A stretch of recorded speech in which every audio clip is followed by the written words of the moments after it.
Zach, and I'm back with another episode of Elevate and Accelerate. And today I'm welcoming a very special guest, Homer Smith.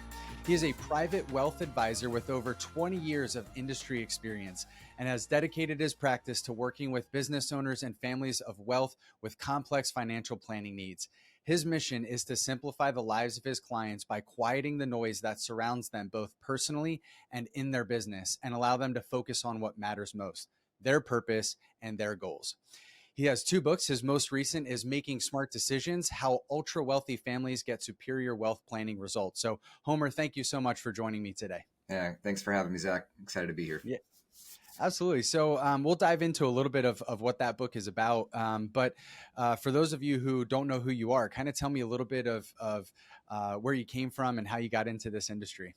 Yeah, so I've really been doing this my whole career, which is, I don't know if it's as common anymore, but I went to college initially thinking I wanted to be an attorney, and it was poli-sci major. I kind of like arguing and winning arguments, and at least in my mind, thinking I'm right, and trying to prove it. And so, the legal world seemed like the right fit.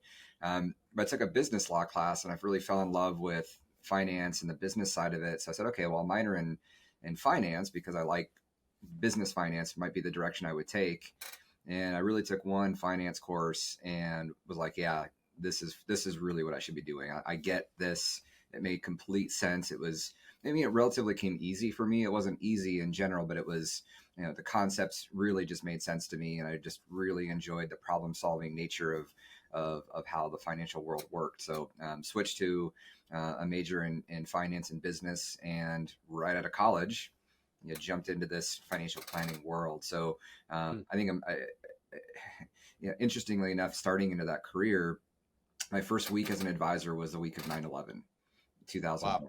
So, I was in college as a finance major all through the dot-com bubble building and the excitement around that. And then, really the first 18 months of my career, the market, for the most part, did nothing but go down.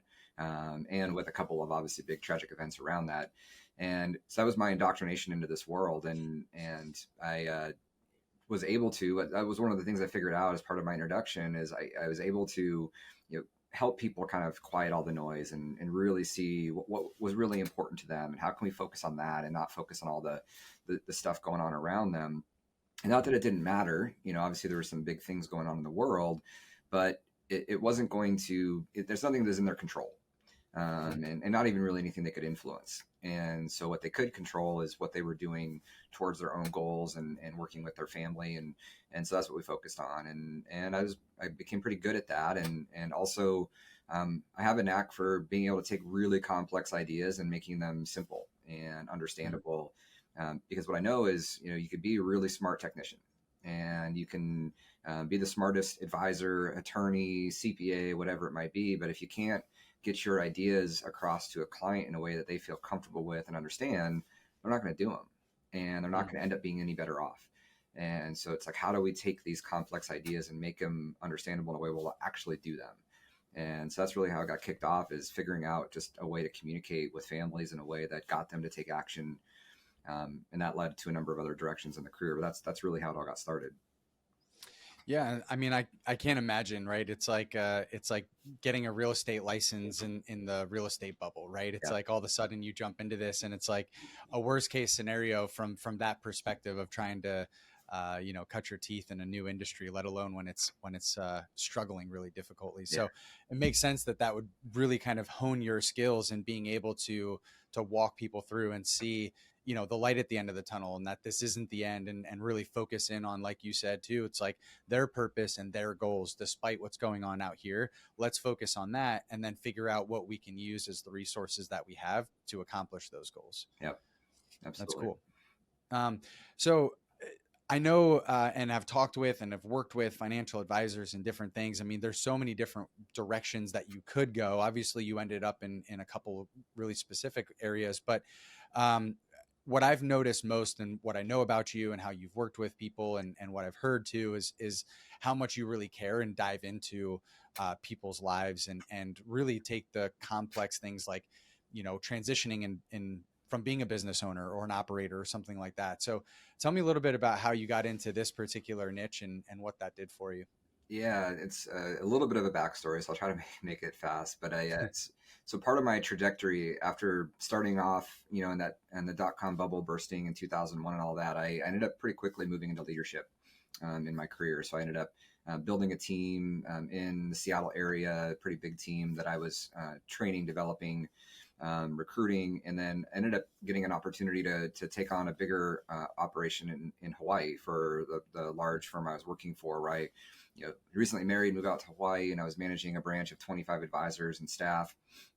And so I got to see a completely different side of what we were doing. And so no longer was it just working with clients. Now I was helping 25 other advisors, build their careers and do what I was doing. And it just so happened to be right in the middle of the 2007 to 2009 financial crisis. So, I think it was good that I had that experience starting in 9/11, and I was able to help, I think, share some of my experiences and help bring them through all of that. It was also where it led to my career now, I think, is it was my first chance of really running my own P&L. So I was actually responsible for really running the operations of the business itself, Mm. and also recognizing I didn't like the fact that I didn't have full control of it. So being a part of a big organization, about half of my P&L was dictated to me, but I had zero control over. I couldn't influence. We were out in Hawaii. We didn't really get any of the advertising or anything that was going on the mainland, but we had to basically contribute our fair share. And so it was my first real chance of being a business owner to some extent, being able to manage that P&L. And I eventually realized I didn't like the corporate world. I didn't want to be in corporate management. So I went back to the Seattle area and restarted my practice and decided I'm going to focus on working with business owners. I recognize those were, and some of the research I was doing with some of the mastermind groups I was a part of, is that's really where the wealth was. And it's really also where the complexity was. And I really love solving problems. And so that led to, just spending years, really 10 years of doing research on how to bring more value to private business owners, because the traditional wealth management world is managing money. That's what we do. That's what we like to do. That's what we kind of came into this industry to do. And, but most private business owners, a large majority of their wealth is in their business. It's in the equity of their business. It's in real estate. It's typically a very small amount is liquid in the market. And so that's not really where our value was for them. So I had to figure out, how do I actually do that? I didn't really know how to do that. And so again, spent about 10 years doing research on, okay, before they sell their business, what are some of the things that we can do to help bring more value, help them increase the value of the company, get their financial situation in order so that they could maximize the opportunity for a successful transition. And then post sale, what are the things we could then do to make sure that they feel comfortable that they're going to be able to continue to live the lifestyle they want to live, and be able to transition that wealth to their family in a way that's meaningful and positive and not destructive, and all those things. And so really been spending the last 10 plus years on building a process around that, and then working with the right professionals that really spend the most time with those business owners. So typically it's CPAs, and it's trust and estates and business attorneys, and really building a collaborative approach to optimize the financial worlds of our clients. So I imagine, like, being a business owner, and depending on the type of business that you're in and everything like that, I'm sure there's some nuances, but you spend your entire life building this thing, right? And seeing it be successful. And then when you get to the end of that, like, whether you want to pass it on, give it to your kids, sell it, whatever it is, it's kind of like, holy cow, now what do I do? Right. And so your experience and history of having researched this for 10 years and worked with people, I'm sure is really helpful. But I imagine that there's questions that they don't even know to ask, that they should be looking for. So, like, what are some of the things that business owners out there right now that they could be listening to this podcast and thinking, like, oh, what should I be paying attention to as I'm growing my business, or in that phase, or even thinking about that phase in the next 10 years or so? Yeah, so for the work that we do, so there's lots of consultants and people we work with that like are very specific to their business. So how do you, for that particular type of business, drive some additional value, drive additional bottom line profits that are very in the weeds from the financial or operations sense. We don't really get into the weeds on all of that stuff. It's much more on that intersection of their personal wealth and the business wealth. So how do we help them think about the business and their personal wealth before the sale, and what it needs to look like to get them in a position to optimize and increase the chance of a successful exit. And so where that comes from, and I'll kind of get to the how and some of the specifics on it is part of the research that I was doing and help fund was we found that when a business goes to market, so when they actually are ready and say, hey, I want to actually sell my business, I'm ready to go, only about 1 in 4, 1 in 5 businesses successfully complete a sale once they've raised their hand and said they're ready.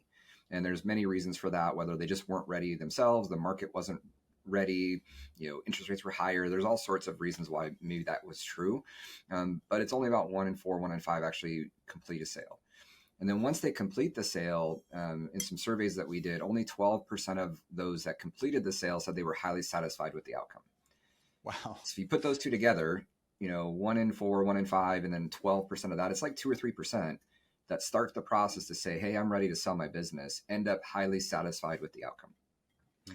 And in our kind of discussing it with business owners, what we found really it was a lack of preparation on the pre-sale planning for the business itself, and then a lack of pre-sale planning on their personal lives. They didn't really do the work to identify, okay, what am I really making every year in my business? What kind of expenses am I running through the business that are really lifestyle expenses that, as business owners, we get to run through the business itself? What's the after-tax dollars I might actually get when I sell this business? What is my business even worth? And they oftentimes, they'll hear, oh, my buddy in a similar business sold for 7 or 10x their profit. Well, was that really true? What was the profit number they were actually using? What were the stipulations on that deal? Was there some cash, but a big earnout, and they're never going to get the earnout? And so it's really educating the owner on what are some of the things that are typically they're going to experience in that deal process, and what are the things they can do within their business so that they are more likely to get what I would say a better structure in the deal, where more cash up front, less of an earnout. We actually did the math, so they actually know what does this thing need to sell for to generate the income they're going to need to live a lifestyle that they want to live, and really help them think through that process. And then another huge part of it is, we spent almost all of this, part talking about the financial side of it. What ends up, I think, getting in the way of a lot of these deals is not just the financial side of it, but it's the mental side. And for most of the clients I work with, they're founder-led private businesses. That business is their purpose. It's their life. It's, they've put so much time, energy, effort into it that if they don't really think about, well, what am I going to do when I don't have this business anymore? Oftentimes they will sabotage the deal process themselves, maybe not even consciously. It might even be subconscious, where they fight every term and condition. They're very challenged through the entire sale process because really deep down, they don't want to sell it. They don't want to do it. They're not ready. And so a lot of our process is on the emotional, mental side, even before they go to market. Are you really emotionally and mentally ready to sell this business? Do you have a purpose beyond this business when you're no longer running it day to day? And what is that going to look like? And what are your hobbies? And a lot of times when we ask a private business owner what their hobbies are outside the business, they don't have any. And they've just focused so much on that business. So it's really beyond the financial side. It's a lot of work on them themselves. And are they, again, emotionally and mentally ready for a transition like that as well? That's really interesting. I just talked about in maybe a couple of episodes ago, what I call like the story mindset, right? And it's this idea that we are in control of our stories and can write the future. And it's all based on our mindset. And so you're talking about that. And it's this idea that when we know what our purpose is and what our mission is within that purpose, and we're aligned on that and we align everything on it, then it's when ordinary people can do extraordinary things. And, it's extraordinary to run a business. Yeah. I believe that in how I came up, and just even, the backbone of America being its businesses and its business owners. Right. And so it's like, to me, it's this idea that, and I can see how if they spent their entire lives building this thing, that has been their purpose and their mission, that removing that then is kind of like, oh no, Yeah. oh no, well, now what is it? So that's cool that you actually get to help work through that with them. I'm sure that makes a big difference in the whole process. Yeah, no, it's a big part of at least the conversation. Again, we have lots of resources that we bring in to try to help them think through that. But it's a factor, right, that we have to help them consider and think through. It's not the only factor, but it's definitely one that I think is often overlooked. And we just make sure that we at least address it, help them think through what that's going to mean for them on the other side. And then, try to put as many resources in place that we can to help them start to think through, okay, how am I going to stay busy and active on the other side of this? And it's the same, whether it's selling a business or retiring from a career that they've been at for 30 or 40 years. That was their purpose. I mean, the dollars might be slightly different, in terms of the magnitude of the outcome from a transaction versus a retirement, but it's the same, a lot of the same issues. Dollar amounts, don't really matter in that. It's the same. We see the same in just someone who's been working for the same company for 30 plus years, retires, and has that same emptiness if they didn't figure out what they're going to do to stay healthy, active, mentally and physically once they're retired. So one of the biggest assets that you have and what you can offer to your clients is your network, right? And your ability to be able to offer them resources from a lot of different places while also not giving them the same level of cost that might come with having that, which you call a virtual family office. So can you talk with me a little bit more about what exactly that is? Yeah, I'll take it from a couple of angles. First, how important it is just to do the work we do for clients, to have that network. And, so part of our process in helping them go through whatever transition they might be going through in their lives, whether it's an internal transition in the business, whether it's an external sale, whether it's transitioning their wealth to their family, it's bringing in the right professionals around them to ensure that they're going to have the best chance of achieving the outcomes that they're looking for. And, again, most of the clients we're dealing with are in pretty complex situations. And so help the ability to bring in that team around them. And we use this idea of a virtual family office. And in our business, a family office, typically if you have $1 billion or more, and typically $1 billion liquidity event, you will in-house this whole team. Your wealth manager, your CPA, your attorney, they'll spend 100% of their time just working for that family, identifying how to optimize their world. Most of the families we're working with are between, call it 20, 30 million and 500 million in wealth. And they don't typically need a family office, but they need a lot of the elements that those family offices do. And so one of our specialties is how do we identify those professionals that they need around them, but only bring them in as needed and be able to, then take them away when they're not, so that family doesn't have as nearly big of a cost to running, but getting the same outcomes for them. You work with a network of people all over who are experts at what they do. And so you've been able to put together this team of resources that you can bring to your clients and things like that. And obviously the skill set that you have with the decades of experience that you bring and the many clients and different situations that you've already been privy to. So working with them and helping your clients and growing your business has been a big part of this, obviously, because you're very talented and have a group of people around you who are very talented at what they do. Part of this podcast is talking about elevating your brand and accelerating your journey to success, which you've done. You really have done that. So could you share a little bit of how a personal brand has helped you been able to form those relationships and make those connections and grow your business? So from a personal branding standpoint, and how that's impacted myself and building of that network, I think it's been pretty profound. So I would say a little bit of a skeptic when I first started thinking about our world and building a personal brand and building content, all of that. I just, would people read it? Would they watch the videos and all of that? And what I found is that for me personally, it's not that I don't get phone calls out of the blue from very wealthy families that are looking for me necessarily. However, how it's been very valuable is the professionals that I work with. They will read the information that I put out. They watch the videos that I put out, and I know that it builds a lot of credibility with those professionals because they see, I work with the clients that they want to bring more value to. I'm experienced in working in these very complex areas because I have a video on it. And just having a video around a complex topic doesn't mean you're an expert in it. But the way that we present it, it's clear that I at least have a good working knowledge of that solution or that idea beyond what most advisors might, right? So that's one. And then I think what's more, just as if not more important, I know what happens is when a professional will introduce me to one of their best clients, they will look us up, and they will, whether it's LinkedIn, whether it's our website, and they will go through, and they won't necessarily watch hours of videos, but they'll just go through the topics at the very least. And they'll say, do they work with people like me? And I know from talking to those prospective clients as they've come in the door, and they'll say, like, I watched this specific video, I watched this, I read this specific blog, and I knew that you understood what we were going through in this particular scenario. And so from a credibility standpoint, the fact that we're putting out all of this content shows the people that are coming in that want to work with us or considering working with us, that we really do have an expertise and an understanding of the issues that they're dealing with. So there's a blog post on it. There's a video specifically related to it, and I think it's had a pretty impactful piece of how when we're not perfect by any stretch, but we rarely have somebody if they say no to working with us.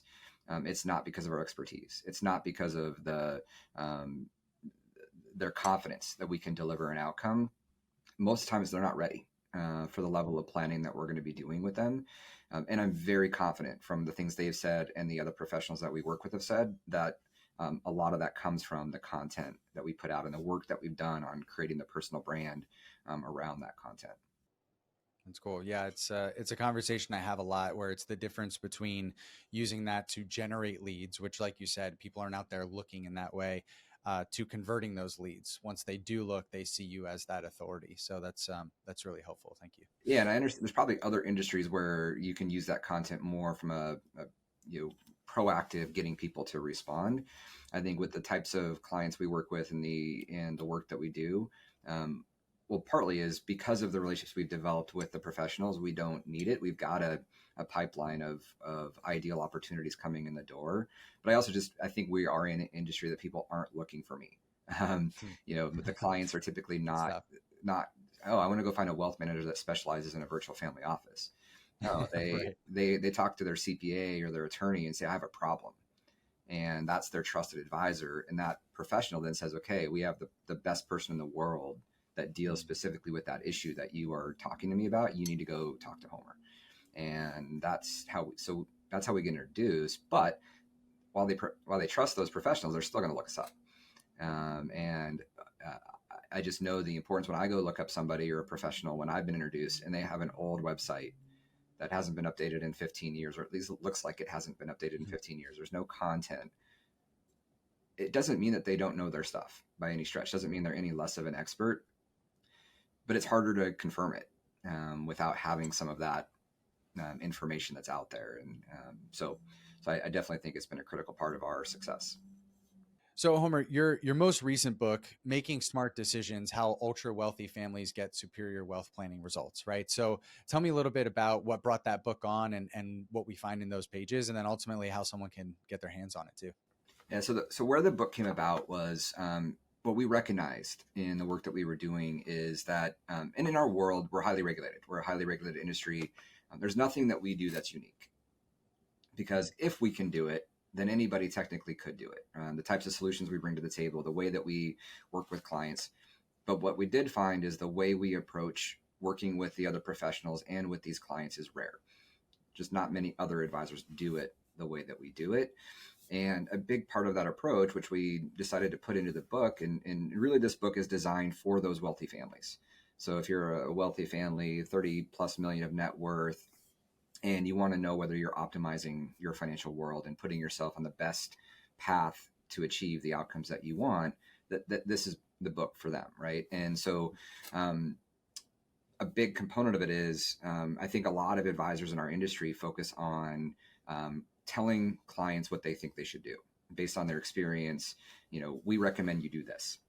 And what we have recognized with the clients that we work with, they're really smart people. They're very successful business owners. They know how to make good decisions. Our job really is just putting the best ideas in front of them, giving them all the pros and the cons of those ideas, and distilling it down to the 2 or 3 that really fit their situation. And from there, we know they can then make a good decision on which one to implement. And so it's kind of changing the nature of how we approach the guidance and the advice that we give to really being a resource to those clients and being a resource to the CPAs and the attorneys we work with, and not coming in thinking we have all the answers for them. And so we kind of look at it from in a successful business, you're typically going to have a CFO. that's part of the executive leadership team, a chief financial officer. And their job is to do, it's not just doing the accounting and making sure the numbers are right. It's actually providing strategic guidance and doing research around what are some of the directions the business can take from a financial standpoint. But again, the CEO is still the one that's going to make the call on which of those they think is going to be the best direction for the firm. We do the same thing for their personal world. So we look at ourselves as kind of their personal chief financial officer. We're tasked with going out and finding all of the best ideas that are out there that they could implement, presenting them in a way that they actually understand it and would be confident around implementing it, and then giving them those advantages and disadvantages and letting them choose, and having really no, not really care, but more whatever outcome they pick, we don't really care about. We're agnostic. So we're not pushing a product. We're not hoping they do something because it's going to provide a higher commission or a higher revenue stream for us. We really want what's the best outcome for the client. And so kind of the idea of the book too, what we say is pulling back the curtain a little bit on our industry and helping them understand a little bit how the deck's a bit stacked against them in terms of the way our industry is set up. So again, putting a little bit of, I think, a spotlight on some of the good and the bad of our industry as well. So that's really what the book is all about, is just how do we help our clients get the very best outcome and put them on track to achieve the things that they want to achieve. And so here's a copy of the book. So interestingly enough, like we had a previous book that was focused more on professionals, and we put it out on Amazon and really focused on a drive to be like an Amazon bestseller. We got all that. This book is not designed for that. It's a very narrow market. It's more really the way that we, again, from a personal branding standpoint, how we're using it is through the professionals we work with. And so the CPAs and the attorneys, we're allowing them to put a forward in the book, a customized forward for them, and then having them hand it out to their very best clients. Or I'm handing it out to a prospective client that I'm introduced to directly.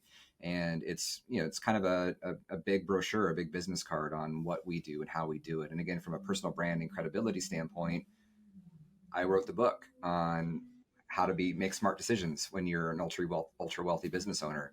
And so again, from a credibility standpoint, does it really mean because I wrote the book that I'm any more of an expert than anybody else? Not necessarily. Now, we had to do a lot of work to build our process to get to that. So I actually do believe we have a lot of expertise that others do not have. But when a client reads it and gets handed out, just from our side of things, the personal branding side of things, it makes a huge difference from a credibility standpoint to have authored a book on this topic. Well, Homer, I ask everybody this question, and we'll kind of say this in closing then. To anybody listening today, whether they're here in their business or there in their business or just on their journey, whatever that might be, what would be a piece of advice that you could give them from your experience and what you've been through? Yeah, I would say, so obviously I'm a little biased because I work, Zach, with you all and Nick and the team, and I've seen huge value in the experience that I've had. And everybody's path is going to be different on going down the personal branding and what you need it for, what you're going to use it for. What I would say, though, is if you want to accelerate your success, and because that's what we actually talk about with our clients, how do we accelerate the achievement of the things you want to do? Building a personal brand, getting involved in content creation, whether it's a blog or whatever it is it might be for you, or a podcast. I would say jump on it and commit at least a year and get a budget for it and commit a year and try it out. Put the content out there. Work with a team like Zach and Celebrity Branding to customize what your message really needs to be. And I am confident there will be a positive outcome. Whether it's exactly what you were shooting for or not, that'll be dependent, I think, on a lot of the work you put into it. But I would say if you're really trying to accelerate and build much more quickly than you're doing today, building that personal brand and getting content out there, I would say you just commit and move forward with it. Awesome. Well, Homer, our mission at Celebrity Branding Agency is to help the right people help more people. And you are very clearly helping more people. And you are one of those right people. So it's a pleasure working with you. And thanks so much for jumping on the podcast today. I really appreciate your time and the wealth of information that you're able to share with us. Yeah, thanks for having me, and love working with you guys, and glad to be a part of it. Absolutely. And thank all of you for joining us today too. If you liked it, please like, subscribe, click on the little button, whatever it is out there. Appreciate it. And until next time, see you later.